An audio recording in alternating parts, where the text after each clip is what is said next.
So hey guys, welcome back to our weekly live event. This week we're going to have an update on the market and what I see is happening in the market. Some very interesting things happened last night. So I'm going to be updating you on that and how I feel that it's going to affect the economy moving forward over the next 2 years. Very, very interesting things are happening right now with the EIDL SBA loan that is 3.75% interest amortized over 30 years with 12 months of no payments. That is now pushed back to 24 months of no payments. So we're going to dig into that and how is that going to affect the big picture of the economy as a whole. So that in a few. I'm going to give everyone a few minutes to kind of just jump on the live event, and we're going to dig into how the new EIDL loan increase and the changes are going to affect the economy. Hope everyone's having a blessed week. I agree with you. People are buying a lot of stuff that they can't afford, but I do want you to recall that, or keep in mind that do not pay attention to what the purchase price is. Pay attention to the monthly payments. That is what's really going to matter. Purchase price is really crazy high right now, and a lot of that has to do with interest rates. With the interest rates dropping from like the mid fours to the low twos, mid twos. That 50% drop in payment has given a lot of money, a lot of extra payment ability to increase what they could buy. And, as you guys know, anything under $300,000 is very hard to find and is a very aggressive price point. So, as always, anything above, say, 600 to 1.3 million is going to be a difficult price point. So it's harder for financial reasons and the type of loans that are available out there. So that is still a difficult price point. But we will get into the details in a little bit. I want to make sure I'm answering all of you guys' questions. Everybody on YouTube, what's up, guys? Good to see everybody again. Everyone on G, it's great to see you guys too. So let's go over how this works. Whoever asks to go live, I answer their questions first. Who puts in questions on YouTube, I answer their questions second. Whoever puts in the question section on IG, I answer those third. And then lastly, it's the DM section. So that's fourth. Now, remember, guys, put the questions in the question section. Don't throw them in the DMs. DM, too many comments, too many things happening at one time. So I want to make sure to be able to answer your questions and post that up. What's up, Kissimmee, Florida?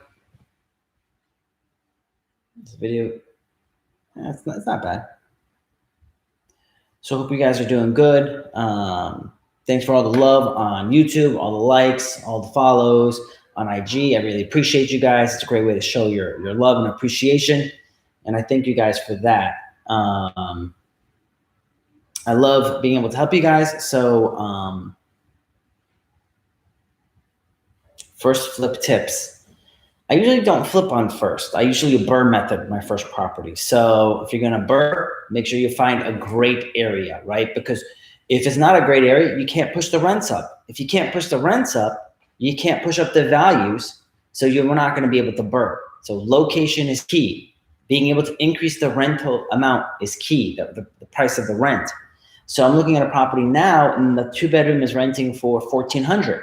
Fully remodeled, the 2-bedroom can get $2,400. So, there's a lot of room there. So it's definitely important to get the right price point and to do the right value add.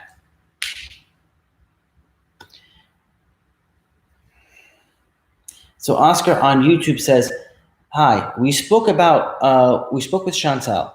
What a nice person. We are going to talk to Daniel next. Thank you." So Chantal is my mortgage manager and Daniel is my accounting manager. So I have an accounting firm. We do taxes, bookkeeping, and payroll for companies and individuals. I have an insurance agency. We do landlord policies, homeowners insurance, auto policies, general liability, umbrellas.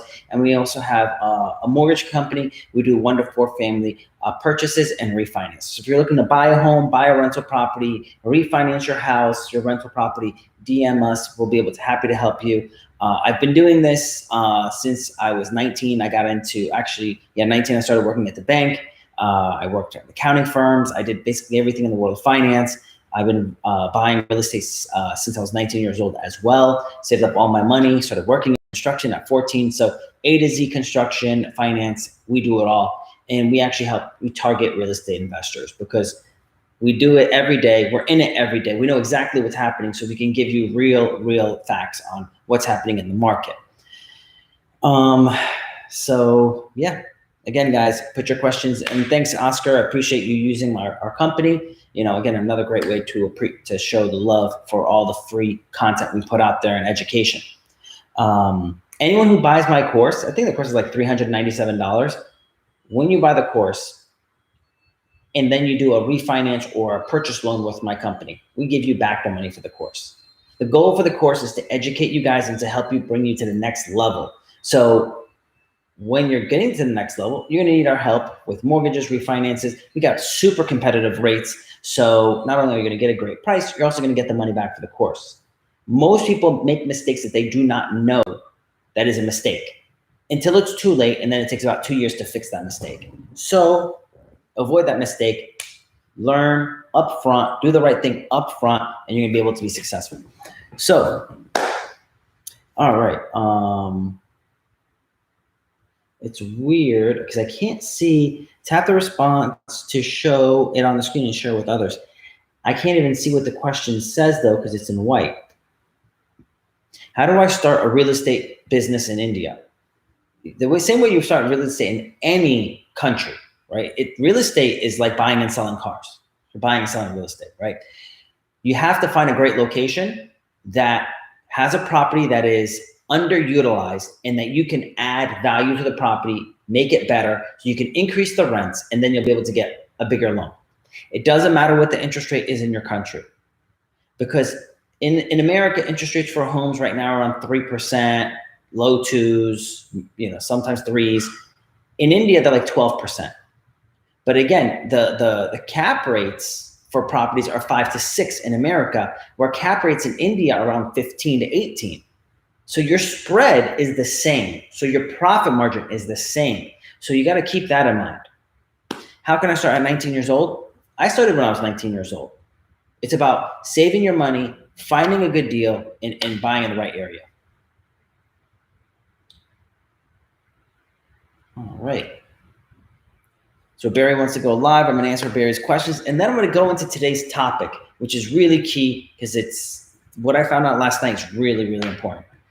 Pascal, my parents want to refinance, but the bank won't let them because of their other outstanding loans, school, etc. Can you help? Yes, I can. I actually work with a lot of people in the same scenario, so I'm happy to help.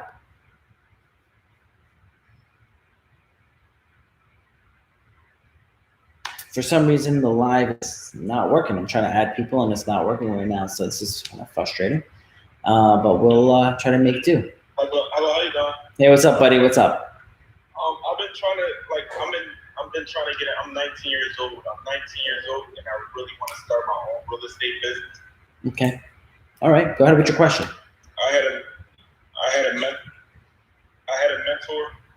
that, he was willing to guide me, and, sad story that he died of cancer lymphoma.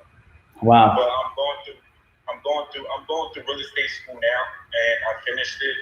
All I need to do is take the state test, and right now I'm trying to find my first property and find something that I that I can do, that I can handle. I've been saving for a long time, but I don't have enough money to buy a house that I can do, a fixer-upper, or it don't matter. How much have you saved up so far? I say like 20. Like I can get to 20, but I'm close to 20. Okay, so make sure that you're saving a lot. Okay, I saved about $32,000 by the time I was 19, and I was making like $8 to $12 an hour. I was working a lot, saving all my money. In addition to that, you can use some of your 401k if you have one. If you don't, you can get some money from your parents. You can also get some money given to you through different non-for-profit first-time home buyers. So those are different areas. Yeah. Don't rely on all those other areas. It's great if you get them, but don't rely on them. You have to rely on yourself, and you got to save all. You're gonna go get a multi-unit property. Other side. That is the best way to grow, and it's a great way to do the Burr method at a slower pace, where you can then take your time at doing it. As you're doing that, add value, make the property worth more in rent. Do not buy something already in the top end that doesn't have any room for growth in rents. You want to be able to increase the rents and increase the value. So that's the key. If you stick to that simple part, that's great. Now, what you're going to learn in that school is not going to teach you any of that. My course teaches that because it's focusing you on being an investor. The school you're going to is going to teach you how to be a salesperson in real estate and be legally compliant. It's not even going to teach you how to be a good salesperson, right? You don't take the class and be a great real estate agent. Most agents don't make money. It's only the top 10% that make money. And out of the top 10%, only the top 1% make really good money. So don't think most people get a real estate course and think, oh, I'm going to be able to, do one deal a month. I mean, if you do one deal a month, you're lucky. It's rare. Average agent only does like 1 or 2 deals a year. So you got to work. None of this stuff works unless you work. Definitely. I'm all in. I've been saving basically all my life for this opportunity, and I'm all in. I'm not working for nothing else. It's just this is what I'm going to do. And look, I'm in college. I go to LaSalle University. I don't know if you ever heard of it. Yeah. I'm in college just for the connections and for the front and for the experience, basically. But I'm taking real estate serious, and I really want to take it to the next level. And I had a mentor, but things happen for a reason, and I'm just lost. I've been trying to. People been telling me, oh, do some wholesaling, stuff like that. They've been telling me do that. You can do that. I mean, wholesaling is pretty hard. No, but let me tell you this: everything's hard. There's nothing that's not hard, right? Now, I gave you an option on how to do it a little bit easier, right? But you have to understand where wholesaling is. Wholesaling is at the very beginning of getting a deal. Yeah. So you could try to wholesale a deal, but wholesale it to yourself. If you want to buy something, wholesale it to yourself. So instead of flipping it to someone and making $10K, you can wholesale it to yourself and just buy it at 10% or $10,000 discount. Yeah. So you can do that, right? That's hard. Finding a deal is hard, right? Getting everything is going to be hard in the beginning because you don't understand. And it's okay. No one's going to understand until they do it, until they go through it, until they trip up, and then they find their way. That's how it is. So don't feel like, oh, it didn't work day one. I've been studying since I was 14. I wasn't able to do my first deal until I was 19. Okay. Now, after I finally got all that education time built up from 19 to 23, I had 23 units in 3.5 years. 3.5 years, I accumulated 23 units. So thank God I was able to do that. But it was an accumulation of all that energy and all that time that I put in to make it happen. Don't feel that you got to make it happen day one, right? What they say? They say, it took 10 years, it took 15 years for that person to become an overnight success. Yeah. You only heard about me when I got all that fancy stuff. When I got the fancy cars, when I got the house, when I had all that other stuff. That's when you heard about me, right? But prior to that, who was I? Some guy grinding it out that no one was paying attention to till I finally had so much property and making so much money that I bought all the other stuff because I could afford it, and it's like nothing to me now. And then everyone's seeing all the stuff. And then they're like, whoa, you have all this stuff. Like, how? Well, the stuff I've been doing for the last 15 years that you haven't been paying attention to. And now being an entrepreneur is cool. Like being an entrepreneur today is like how people used to look at athletes. Now everyone's like, not saying I want to be a rapper. I want to be in the NBA. No, I want to be an entrepreneur. Like people have, like some of these guys like Gary Vee have that type of clout. And it's cool, but, don't do it because it's cool. Do it because you enjoy doing your thing. So My thing was real estate. I thought that was really cool, and that's how I was able to put in all that work. Find what's your cool. If it's real estate, awesome. If it's whatever, pursue it, put in the work. Yeah, I was really like, this is my thing. Like, this is my passion. I always never knew what I really wanted to do until my uncle, my uncle is a really, like, he knows about all this stuff, and he's an investor himself. And, he always told me, he said, look, most millionaires in life, they do real estate or they do the stock market. For sure. I'm just adding more people so we can have a group conversation to it. Keep going. But yeah, my uncle, he's the one that really told me to get in real estate, because he told me that most, 5% millionaires, that's how they get money. That's how they beat them. It's through real estate. Yep. And that's the truth. 100%. And most of it, really, the big thing people think is that the money is made in the property itself. It's really not. It's that the system is set up to be based on inflation, hyperinflation. And if you're holding assets, you're going to get to ride that inflation wave. And you get to hedge against the dollar with the debt that you're getting. So the whole idea that debt is bad is wrong. Bad debt is bad. Real estate debt is usually good if you're buying a good asset. That's definitely true.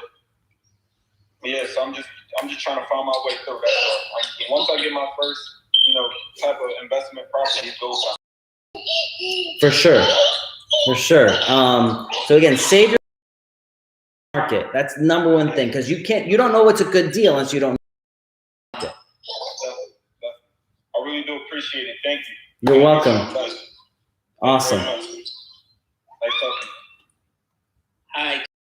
How are you? Good talking to you again. What's up, brother? My name is Edison. I actually spoke with you in the live, I believe, maybe a month and a half ago. Yeah, I remember the baby too. Yeah, refinancing a house. I just wanted to let you know that I'm ready. All right. I did overhear your conversation. You mentioned about becoming a real estate agent. I'm right now in the class myself, and I do realize what you mentioned, that very few make money. So I had the idea of me knocking doors. I've already actually started knocking on doors because I'm trying to get into like more in construction and landscaping and stuff like that. What market are you in? I'm in Connecticut. Connecticut. Okay. Yeah. I knocked on about 30 doors and I only got 3 clients out of 30. No, that's good. That's a 10% close rate. That's good. Yeah. So what you mentioned about that, when I get my license, I'm thinking about knocking on $1 million houses. Do you think that's something realistic I should do, or something? It's something, right? It's you're trying, right? It could work. It could not work. It could not work, right? It's something else. So, but obviously it's nice that you're going for $1 million houses, because if it does work, you're going to be successful, right? You're going to make a big commission.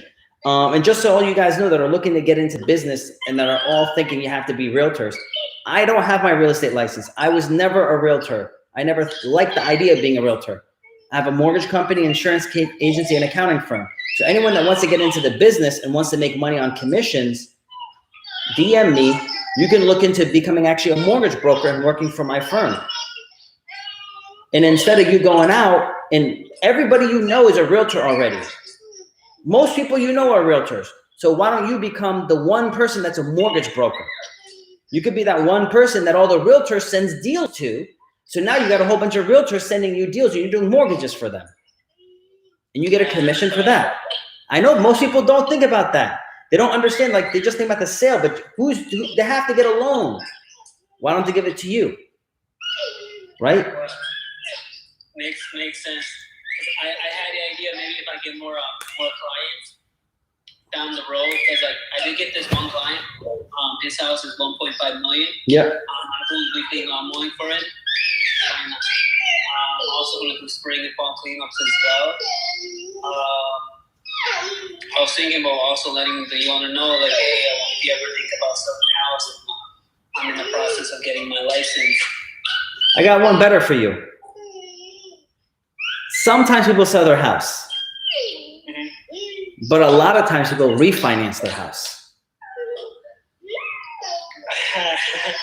That's That's what we're trying to do. So why don't you help them get the mortgage, and in 2 to 3 years when they refinance, do the refinance for them. When they want to grow their portfolio and buy more properties, I have an accounting firm. So I can actually get their taxes and bookkeeping in order to make sure that they constantly getting approved for more and more loans. So we become an advisor. We become a resource for them. You know, we're not a transaction, we're a relationship, because our goal is to help them grow and buy successful properties. And then when people come back to us, because we know them so well, we can actually give them a lot of advice at a discounted price because we already know their situation. And because our goal is to make sure that they buy good properties that they make money off of so they can grow and so they can buy more properties. See, what happens is, as a real estate agents, the bad ones, will end up selling someone a property just to make a commission. Where our goal is not to just sell something, you know, my goal is to make sure people buy good properties, get good loans, get good deals, make money, because the more money they make, the more financially strong they are, and the more deals that they're gonna buy. So my goal is for people to be wealthy, is to grow and to constantly have more money. And I want to help them do that. And along the way, they're going to need my services more and more. They're going to create more LLCs. I do that for people. They're going to have to file more tax returns. I do that for my clients. You know, we do A to Z for them. So, and then eventually, obviously, they need more loans, more refinances, and so on. So that's why I prefer this end of the business. Wow, that's amazing. You mentioned about you want to do this across the country. You know, I'd really like to be a part of that. You know, I'd really like to do that because you know, I like me being a part of the construction landscaping industry. I know a lot of different contractors.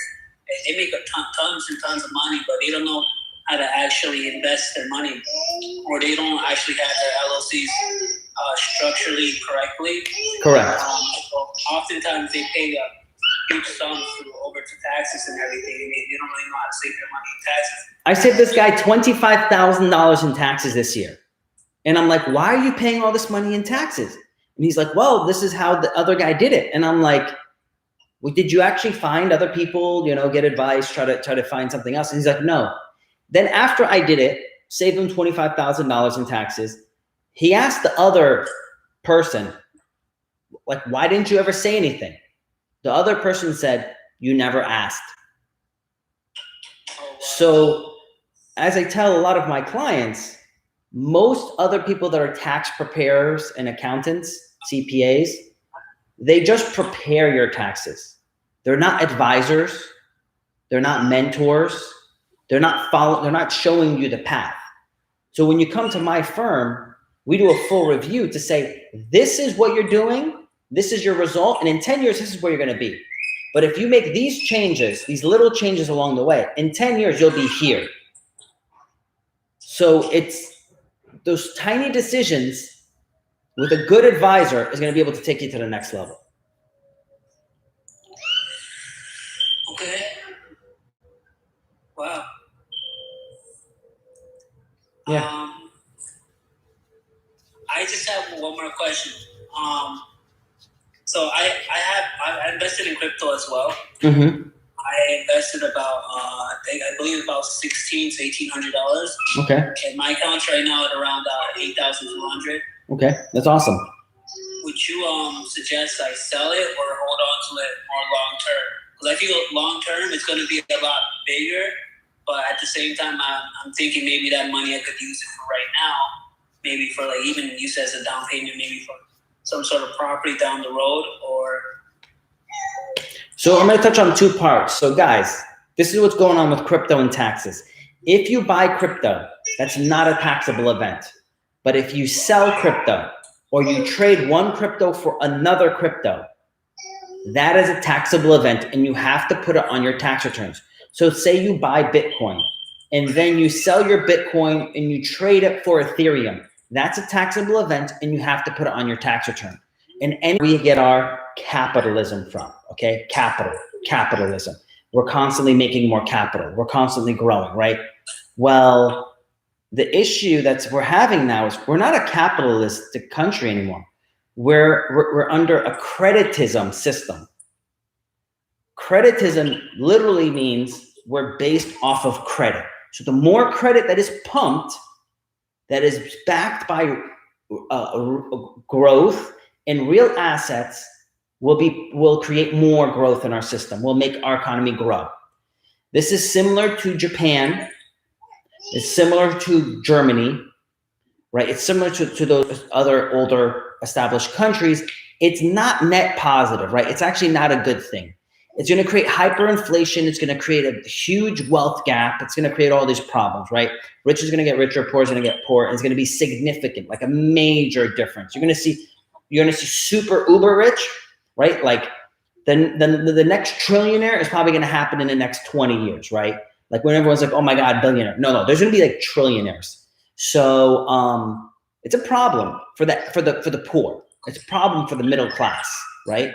Making 100K is not going to mean anything. You're going to basically just live. And then the rest of the people are going to be off of like food stamps and universal, income, which everyone's like, oh yeah, I get universal income. You have enough money to literally live. It's not like you're going to go anywhere. Like you got enough money to eat and live in your place, and that's it. Like you're not going anywhere. And that's a problem, right? You want to be able to grow. You want to have freedom.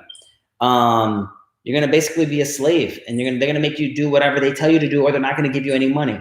So again, it's a problem. To the point, we're on a credit system. Credit system means you're going to have to constantly print more money to give it away. The amount of money they already printed is about to be used. It's almost absorbed out of the system. So once that get absorbed out of the system, I think we're going to start seeing the spending of the money to used up significantly by May. After May, we're going to start seeing a decline because the economy growth is based off of a bunch of people getting free money from the government, right? No one's going to keep on getting thousands of dollars every month. So when that happens, when that money's gone, what's going to happen? Less money, people are going to put money into the stock market. Less money is going to go into crypto, and then it's going to go down. Now, eventually it's going to bounce back, but it's going to have that drop, and I want to be out before the drop. So after we get off the call between me and you, I'm going to talk about what I just got, the email I got last night. And I'm going to talk about that and why I think it's going to, what the response is going to be for that. So what I'm going to do is I'm going to let you go, and then I'm going to go into the topic of today's lesson. Okay. So all right. I got my dad to invest into crypto too, so he's also heavily invested. So I want to be informed, so I could tell him. If you're thinking about, let me say this: if you were talking about crypto, if you're saying Pascal, in 10 years, is crypto going to be higher or lower today? It's going to be significantly higher in 10 years from now. But in the next few years, all asset classes are going to crash. All asset classes are going to go down. There's going to be very few markets that are going to be withstanding it, but most of them are going to crash. Okay. All right. So I'm going to continue on the topic in a second. All right. Well, thank you. Thank you. I appreciate it. You're welcome. Have a good night. You too. Bye. Bye-bye. So now we're about to get into today's topic. All right. Yeah, Sergio, I'm going to try to add you in a minute. I'm going to answer a couple questions on YouTube, and then we're going to go into our topic. So Hugo says, go live on IG. Yes, I'm live right now. Hugo says, Pascal, you posted your crypto portfolio a couple days ago. What are your thoughts on Ethereum and Chainlink? I think Ethereum and Chainlink are good. They're really good options. Can you ask those people to make it? Or they go? So, Oscar says, can you please confirm we can do a force appreciation on a duplex and fourplex because these are residential properties? Can they be done with an FHA? Well, you can force appreciation of property. The loan you use is a tool. The loan you use is just a tool. If you force appreciation or you don't force appreciation, that's based off of how good you are on picking the right property. If you buy in the hood and you add a ton of upgrades. And people cannot afford to pay the rent, the higher rent you're asking for. Then you're not forcing appreciation. But if you buy in a good area, in a downtown market, in a secondary or a tertiary market, and you do a lot of value add, and you get people that can afford to pay your higher rents, for roughly every $100 you increase the rent, increases the property value about $24,000. So if you increase the rents on a fourplex, $100 each, that increases the property value roughly about $96,000. $200 a month, you're doubling that. $400 a month, quadrupling that. So $400 a month times 4 units, you're almost making about $400K in appreciation. If you go for a refi, the refi is based off of appraisal. Normally it takes 6 months to 1 year for that to happen. So after 6 months or 1 year, you can go for the refi. You have the significantly higher value, and then you could do a refinance at 70 or 80% of the new value. If you run your numbers correctly, you can make a lot of money. So guys, the topic of today is the SBA has changed the requirements on the EIDL. What do I mean by that? The SBA has increased the EIDL loan from $150,000 to $500,000. It's moved minimum payments it's changed. It was 12 months before you had to make your first payment. It's now 24 months before you make your new payment. If you've already received EIDL money, you can go back and request additional funds. Before, it was assuming how much money you needed was based off of 6 months. Now it's making it off of a 24-month period. So that means you could technically, someone who got approved for $20,000 can have the opportunity to go back and ask for 4 times that much money. So an additional $60,000. That should be a lot of money that could go into the system. That could be a lot of money that goes into the system and stimulates the economy even more.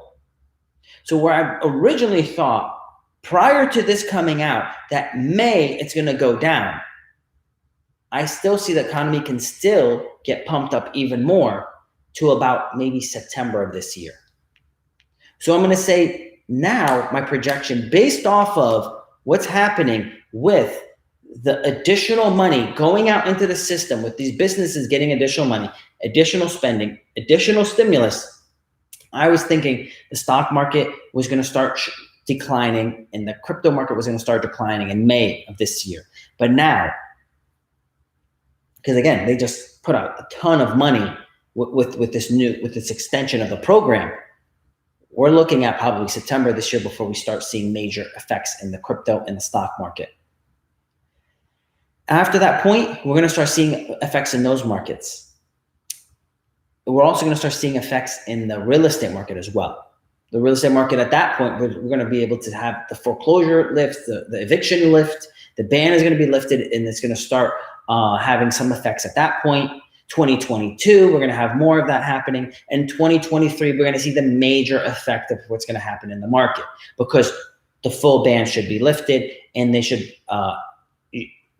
the foreclosures and the evictions are gonna be rolling out in full force.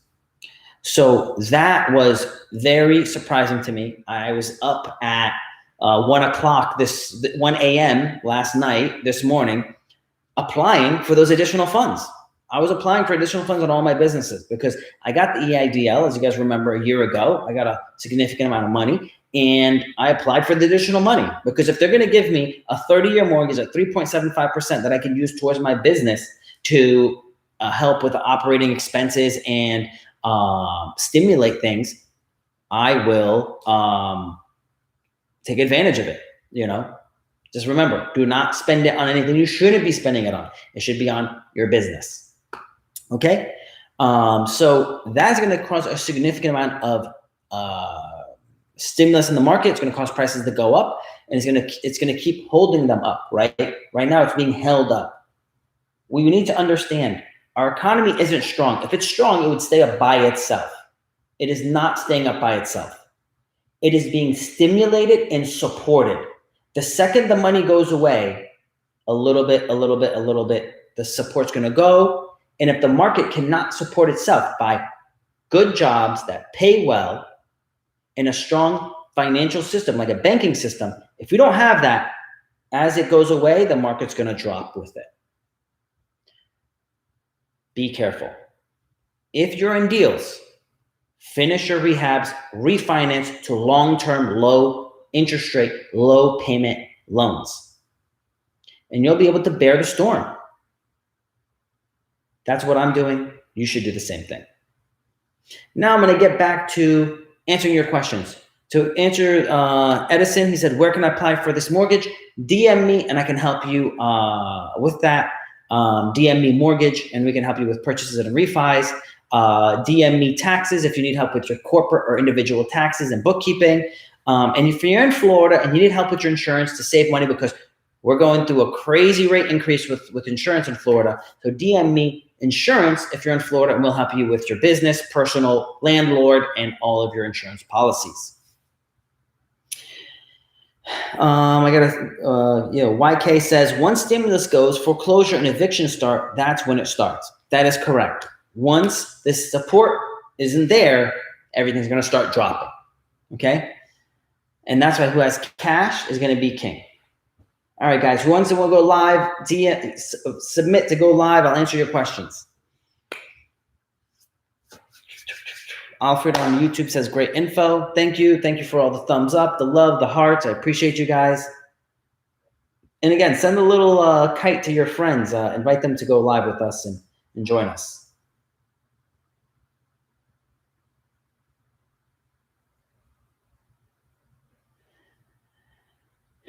It's the muscle man, Tony Stark. All right. Yeah, what up, Jit? Hey, what's going on? Hey, how you doing, bro? I'm doing good. What's up with you? Man, I'm chilling, bro. All right. So, what's up? Yeah, I'm drinking chill tea. Hell yeah, bro. So, what questions do you have? Do you have any finance or real estate questions? I don't know what that means, bro. So, I buy real estate. I buy properties. I started buying properties when I was 19. I buy them. I rent them out. People pay me rent, and I live off of that money. And, all those guys you see on IG with the fancy cars and says, passive income, that's me. That's what I do. Rich? I'm comfortable. Hell yeah, bro. That's what's up, nigga. So if you follow my IG, you'll see all the properties that I buy. You see how I fix them up. So you fucking bitches too? Well, I'm married, so I'm not technically doing that, but. No, but like you gotta fuck bitches. Like fuck everyone, bro. You gotta fuck bitches. All right. Cancel. All right. This is dumb because I can't even delete people.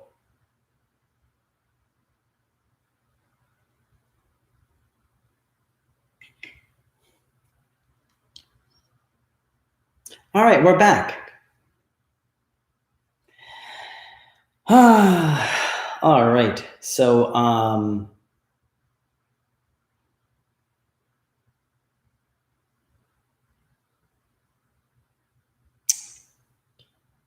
I don't know what's up with this connection.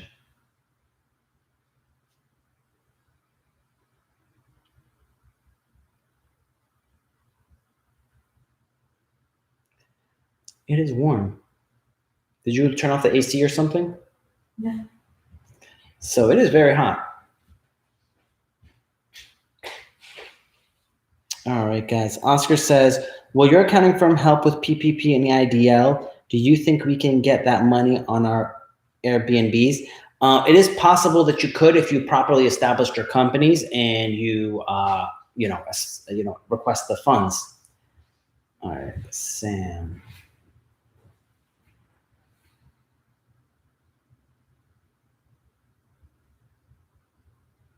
All right, stuff going on with YouTube. It's or IG. It's not acting right. What can we do? There's going to be people interrupting and distracting us in anything we do. So our job is to focus. What's up, brother? How you doing? Hey, what's going on? I'm just chilling, trying to enjoy my night. You gave that troll like way too much chance to talk, man. He was obviously trolling. Which you know what it's sometimes entertaining. This guy was not that entertaining, so you know. Yeah, so the only questions I have, well, it's like they're very simple questions. I'm about to graduate, and I'm trying to like listen to you talk about finance and business, and like I don't know what you're talking about, and I need to because I'm about to graduate. No, what is your degree in? Physical therapy. Physical therapy. So, well, you know, it's, you know, okay, I'll tell you this.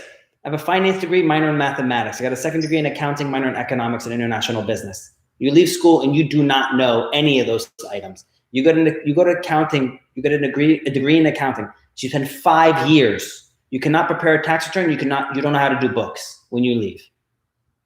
These are facts, right? You will leave school 5 years for an accounting degree, and you cannot prepare a tax return, and you do not know how to prepare books. You learn that on the job. So don't sweat it. Most of the people that I know that are worth hundreds of millions of dollars do not have a 4th grade education. Really? Yes. So don't sweat it. Don't overthink it. It's pretty simple. Buy properties in nice areas that people want, fix them up, make them even nicer, and ask for more money. That's the simple part of it, right? I know you're from Tampa. I'm also from Tampa. What area in Tampa would you suggest a beginner like me who has no experience? Like what area specifically in Tampa would you say go here? You know, I'm not gonna say go here because I buy in so many different markets. Like it's not like I pick one. Anything that's a downtown core. If you can walk or bike to restaurants or bars, it's a good area. Okay. It doesn't have to be in Tampa, right? You can be wherever, right? So like I'm looking right now in by Davis Island, okay? It's what happened? Like Safety Harbor? No. Davis Island. Okay. I'm talking about like by University of Tampa, by Tampa General Hospital. Yeah. Okay. The building is, they're asking 1.1 million for the 6 unit, and I still would need to invest $500,000. Okay. You're not going to go for that deal. No. Right? But what's the point? Downtown core, walking distance, biking distance, everything's there. It's fun. People go there, and there's business. But you're gonna have to have some money built up at that point. So my point for you, my point for you is you're going to pick a downtown core that's cheaper. Okay. Right? That's what I'm trying to tell you is you don't have to pick that downtown core because you're not ready for that level. You're going to pick a different downtown core and do the same thing on a smaller scale. You're going to find a duplex that's $400K. It's going to be your first property. You're going to use, you're going to put down, 5%, 10%. You're going to build it up. So it's the concept at 2 units is the same concept at 200 units. It's the same thing. It sounds like it isn't, and it feels like it isn't, but it really is. And so what happens is when you start from the beginning, you either go up in quality or you go up in quantity, but they both give you the same return. And that's just going to go to your style or what you prefer doing. So a lot of people are going up in quantity. They go and they start buying 20 units, 40 units, 100 unit properties. I actually don't do that. I actually go up in quality. So I am getting more units, but my units are like $350,000 a unit, not, $100,000 a door. So a lot of people are coming down from New York and like, I want $100,000 a door. Well, those are not that nice area in my opinion. Like I don't want to be in that area. I used to be in those areas. I don't enjoy that. So I enjoy being in the hot downtown market. And I'm basically teaching you guys how to get quality properties with good returns that have limited amount of headache. You're going to have some headache. Anything you do, there's going to be headache. But I want to reduce your headache and have a reasonable headache for your return. You're not going to do a ton of deals. I don't do a ton of deals because you don't have to do a ton of deals to make money. If you want to go the volume route, you can buy the lower end stuff that you could do more volume. That's more headache. And the returns aren't as high per door, right? Like I make more per door. So my one property, my 1 unit will make as much money as someone's 4 unit. Okay. So that's kind of what I teach. Okay. And then when you were like at my point because at some point you didn't know anything about real estate. Mhm. How did you start? What was your first source of like knowledge? So at 14, I started doing construction. Okay. I did construction and I worked for people and I did stuff for people. And I learned a lot about as I was working and as I was doing stuff for free and getting that type of information. And then I did a massive amount of studying on my own, right? So when people say, I got a mentor, you don't get 6 hours with a mentor. You get 5 minutes. Yeah. You got 5 minutes. What do you want? Right? And it's not like, hey, buddy, let me put my arm on your shoulder. No, it's like, what do you want? I have a question. What do I do here? You do that. But that's what you do. Bye. Because they're busy, right? These are people that are super busy. Like if they're really good, unless they're 80 years old, they don't have time to talk to you. And then the issue is, I had one guy, he got my advice and I gave him, my advice. And he's like, well, I got this one mentor and she's 70 something years old and she's telling me to do this. And I don't want to offend her by, doing what you're doing because it's not what she's telling me to do. I said, look, simple.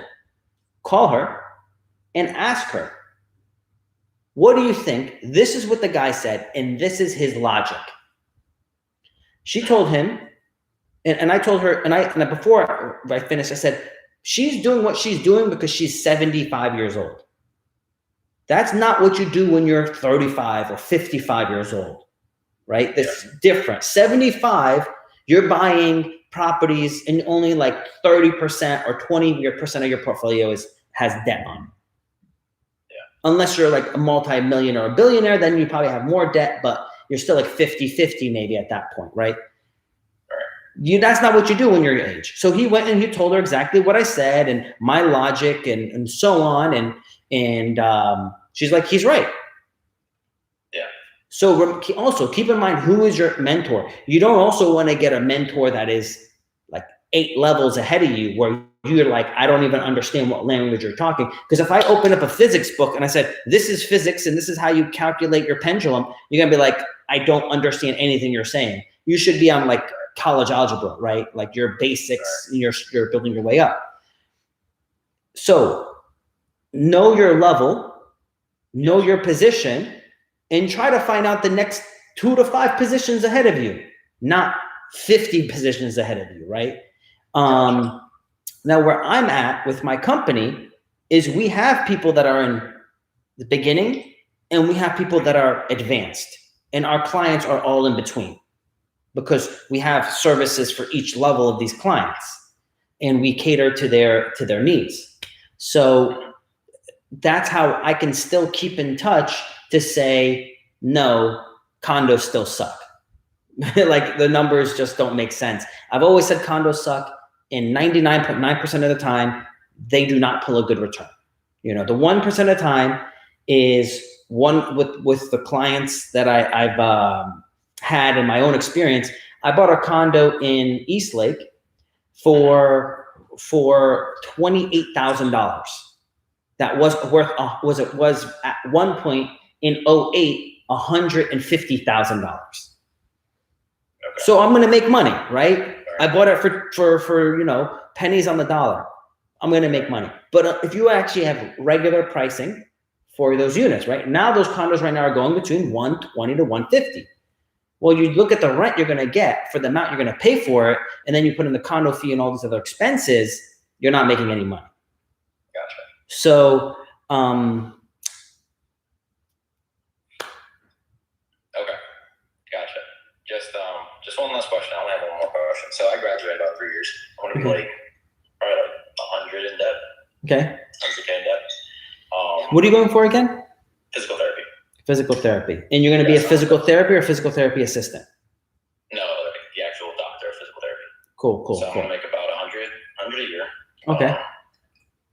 My question is how much do you think I should like save up initially just for my first deal? Very vague question. It could be like a bunch of answers, but like generally. Okay, well, let's put it like this. You can go as low as 3.5% down and you could buy something that's $100,000. Not really worth a lot of your time. All right. Okay, so the more you save, the better. So if you're asking me, should I pay down my student loans? I'm going to say no, get the lowest interest rate possible on your student loans and don't pay them down. Okay. Because we're going through over the next 10 years, 15 years, a hyperinflationary period. All asset values are going to double and triple. So if you buy a property, let's just say you get a property at 400K, because knowing the area you're going to be living in the market and how you're not going to find anything that's decent here for between 400 to 500. So if you get something for 400 to 500 and you're going to put down like $40,000, you should be able to save that much money from 1 year of working once you get out of school. Save up every single penny you have, don't frill anything, and just save everything. You should be able to save up that money. You're going to buy your first spot. When you're buying that spot, you're gonna see here that you're gonna put down like that's about 50K is gonna be enough for 5% down plus closing costs. What's gonna end up happening is you're gonna see that that property is gonna go to 800 to maybe $1 million over the next 10 years. You only put down 50K and you made 500K in equity, assuming you bought in a decent area where the demand is good. So that compared to the interest you're going to pay on your student debt is nothing, right? You're going to make a ridiculous return. That's why I say it's not worth paying off the student loans. Only get a low interest rate and make the payments you have to make. You should not have credit card debt or car debt or anything like that. Yeah. No frills, right? No. My dad always said, he's like, first I get a business, then I can get a house, and then I can get everything else I want. Biggest thing first, get your business. With your business and what I teach is your multifamily house that you're living in is your business. And then, then you can get your other things you want. But for me, I said, I'm not going to get one. I'm going to get like 10 properties. So I ended up getting 10 properties and average out to about 23 units. And then I said, okay, now I'm going to have a little bit of stuff. And then, once I had, then I said, once I can have enough money to afford a GTR, then I'm going to get a nice car. And then I decided I'm not going to get a GTR and I'm getting an i8. So again, it's okay to give yourself nice stuff too, right? You can reward yourself for hard work, but being done with college is not the beginning of you giving yourself nice stuff. People get fooled by that. No, that's literally, you just graduated to the point where now you can work, and then in 2 or 3, 4 years from now, you can finally give yourself nice stuff. So prepare yourself to be really nice at 30. Like my goal was, I said, I really want to have a nice life when I'm like 30 to 35 years old. I'm 35 years old now.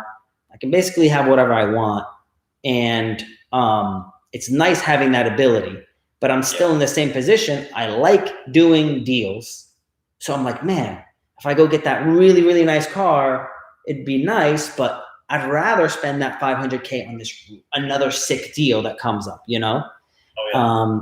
So, and then when I get that sick deal, then I'm going to be able to make money off of that when I stabilize that asset, and that monthly payment will pay for the really nice car, right? So, I want to invent a door. Yeah. So, that's all the questions I have. I appreciate it. Cool. Have a great night.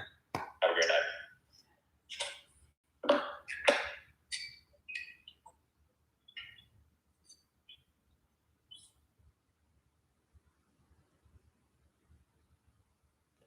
All right, let's see.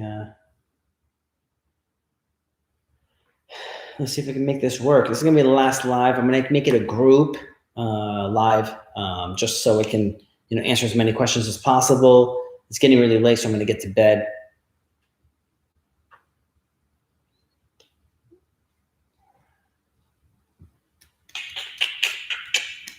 This is taking a minute for this to load. Let me see if I got any other questions. Here. Top 5 mentor here. Thanks, brother. Very informative. Thank you. Thank you. I've been studying my whole life, like no joke. If you realize how much work I put into, like how much work I put into it, just because I really enjoy doing what I do. Remember, guys, I go live every Wednesday at 9 p.m., so happy to answer your questions.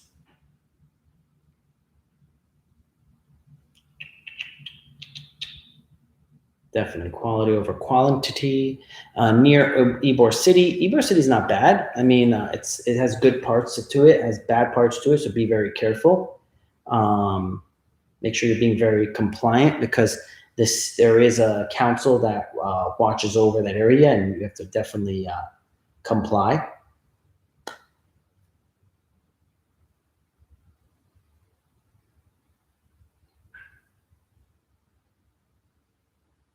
All right, let me see who I can add. I'm cracking up. What was that? I don't know. Hey, what's up, buddy? Just a quick question. I was wondering, the last guy you were talking to, the physical therapy student. Yeah, the ones. You mentioned hyperinflation of assets, like going up a lot, right, in the next 10 years. Yeah, we're going to go through a very hyperinflationary period. Yeah. So what I'm curious about is you're predicting the start of the market decline in September now, right? Mm-hmm. So it's going to go way down and then hyperinflate? Yeah. So in the very beginning, I said we're going to have a W-shaped return. Okay. So people were like, "Oh, we're going to have a V-shaped return." I said, "No, we're going to have a W, because we didn't fix the underlying issue, which is jobs and debt. And until we go through until enough people go through bankruptcy where they wipe away all that debt that's like holding them back, they're not going to be able to recover and grow again. So there's a natural debt cycle, and they're not letting, it's kind of like when you get sick. If you're sick, you need to lay down, you need to go to sleep, you need to rest, right? You can't just keep on shooting yourself with vitamins and pills and say, "Oh, I'm going to get better." No, your body is what heals itself. And the vitamins and pills are supposed to help your body. But if you don't actually rest and recover and sleep, you're not going to recover. Our economy is the same way. If we keep on just pumping in more money, and thinking that we're going to revitalize it, it has a natural, if you look at history, we have a 7 to 10 year debt cycle. And that means after 7 to 10 years, there's a bunch of bankruptcies and foreclosures that drop off all the negative debt, and then the economy grows back up. Okay, and then just one more question. The news you brought up today, like EIDL loans or something, I'm not familiar with that. Yeah. But what I was wondering is, do you think I don't know who's in charge of that, the government? Yeah, so the Federal Reserve and the SBA are, the money's coming from the Federal Reserve, but the SBA is rolling out this program as part of the stimulus, $1.7 trillion that they put out. What's to prevent them from continuing to falsely inflate? It's right now they probably put out like $7 trillion, $8 trillion from the beginning between the 3 stimulus packages. It's going to be really tough to get them to say yes to a 4th one, like super, super tough. So because again, the people are going to contact their representatives and say, "You cannot keep printing this much money, because what's happening is you and I have to pay it back." When the government prints money, who pays that money back? I couldn't tell you. So money, let me tell you this, guys. If you didn't know this, it's going to blow your mind. Money isn't backed by gold anymore. It's not backed by anything, right? Money is just printed. Money, every dollar you have it says note on it. A note is a debt, is a loan. Yeah. What is the collateral to that debt? Money is debt, right? Money is debt, but what is the collateral? For every loan, there's a collateral that backs it. To credit to well, credit, debt, right? It's like the same thing, but there's collateral, right? When you get a loan, the collateral is the house. Right. So when the government's making all these loans and printing out more money, because every time they print, that's basically they're printing out more loans. The collateral is the American people. Okay, yeah, that's fucked up. But The American people are slaves to the money the government prints. Now, most people that are younger that are under like 40, 50 years old don't get that. The older crowd get it because they understand the system more. So what happens is, as they print more money, your taxes go up. The amount of money you pay out of your paycheck is going to pay back that loan. So when these people start realizing, when these older, you see a lot of these older people, they vote, they're going to be like, hold up, stop printing money because I don't want to pay back that loan for you. So when the market does drop, and like you said, W, so it's not going to be like some crazy catastrophic Mad Max apocalyptic thing. It's just going to go way down. It's going to be shitty. It's going to be really bad. Like, no, it's going to be tough. A lot of people are going to lose their jobs. A lot of people are going to lose their houses. Their credit card debt is going to be like gone. They're not having no more credit cards to spend money. And again, it's not like people are going to be like going crazy, but some people are going to go crazy, right? Like we had all those riots. We had all those problems. We're going to have more of that again. Let me ask you, you were talking about 7 to 10 year, like that cycles. Do you think this will be worse than average? It's going to be pretty bad. I mean, it's going to be pretty bad. I mean, if you're in the right position and you stabilize yourself, it's kind of like in Florida. We have hurricanes almost every year, right? Some years are worse than others. But if you have a house that's built properly and you have all the stuff in order and you have water in your house and you have all the stuff ready, it's going to suck because I'm going to be a couple of days without AC, but I'm going to be right back to normal. Now, if you don't have water and you don't have food and you don't take care of your house and you got problems, you're going to have a water leak through your roof. Your house is going to get flooded. You're not going to have any water to drink. You're not going to have anything to eat. So those who are not ready are going to suffer. Those who are ready aren't going to suffer. Like from watching your content, we should be ready to buy a bunch of deals when that's happening. So there's different people that follow my content. There's some people that follow me that literally have like a lot of money. Like, they have a lot of money. They have a lot of properties. I'm going to be one of them, Pascal. I look forward to it. And so what the deal is with them, they have so much money that they have to do more deals. Like they can't let the money just sit there and do nothing. Right. So like me, I'm still doing more deals if I find a good deal. What I'm doing is I'm making sure that I finish the deal and have it stabilized within a year. So even if the economy falls, my house is still strong and can handle the storm because I can still rent it. It doesn't matter. Say I bought the property for $2 million and something crazy happens and the market drops and it's only worth $1.2 million. I can't sell it. Well, if I don't care about selling it, what does it matter? I refinanced, I pulled my cash out, and the monthly payments that I'm collecting from people from the rent is paying the mortgage payment. It doesn't bother me. And now I got my money back again from that refinance. I'm buying more deals at a discount. Yeah, I mean, that sounds fantastic. Right on. I just was trying to understand those couple things. But for you to predict it, I get that you're like, as probably one of the better people to make a prediction like that, but I'm not the only one making it. Just so you know who Robert Kiyosaki is, right? What's that? You know Robert Kiyosaki, right? Oh, Rich Dad Poor Dad? Yeah.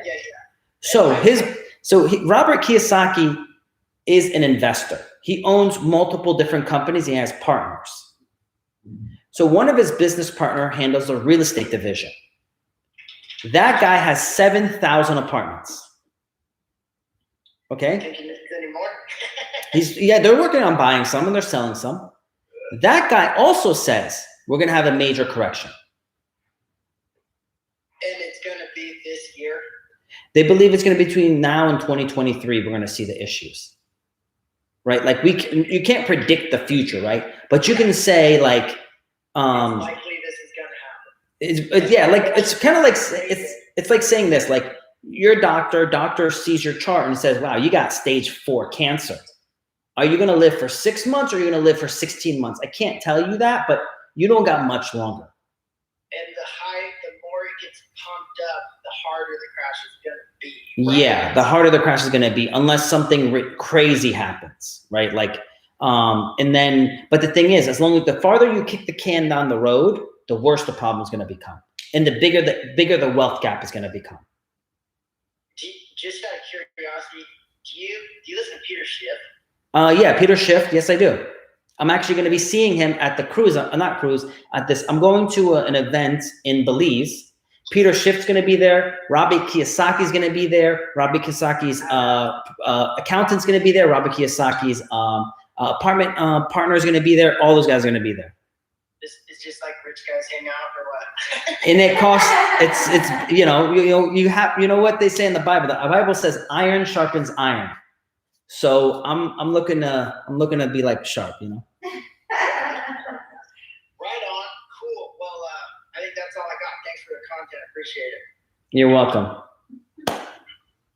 All right, guys. Well, it was great seeing everybody. It's 10, almost 30 around me, so it's time for me to go to bed. I'm very tired. It's been a long day. God bless you guys. I really wish you all success. Remember, lots of content. Join us live every Wednesday at 9 p.m. And I have a course, link in the bio, Foundations of Personal Finance, how I got to 23 units by the age of 23. Follow it. It'll help you be successful as well. DM me for accounting, taxes, insurance, mortgage refinance, purchases, everything. Love to help you guys. God bless you guys. Have a good night.